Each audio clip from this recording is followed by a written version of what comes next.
تکلیف کوئی نہ. کیا بیت اللہ کو چمٹ کر اللہ سے محبت کا اظہار کیا جا سکتا؟ بالکل کیا جا سکتا. وہ بیت جڑا زمزم ہے ملتزم کا حصہ ادھر ادھر کوئی نہیں چمٹنا، کوئی اتنے لگا کوئی اتنے بھی منمانی گل ہے. یہ حق کوئی نہیں.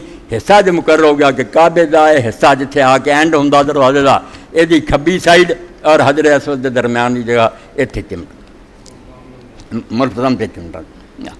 مگر یہ گل اتنے بھی یاد رکھنی چاہیے مدینہ شریف بھی ہر بندے اثار ہونا چاہیے. سمجھے بھی اتنے لکھاں خلقت خدا دی سارے چاہتے چمٹنا. میں چمٹ دیا اور میرے مرشد نے اینے 100 باری اتنے دعا کریں پھر مسئلے حل ہونے. تینوں دھی مل جانی، پت مل جانا، کڑی کا ویاہ ہو جانا. اور چھڈ یار باقی بیت اللہ کوئی حرام ہے دعا کرنی جا کے ادھر کر لا. اتنے سارے نہیں چھڈ دے کوئی نہیں، بندے تنگ پی جاتے چمٹے دے برا کر.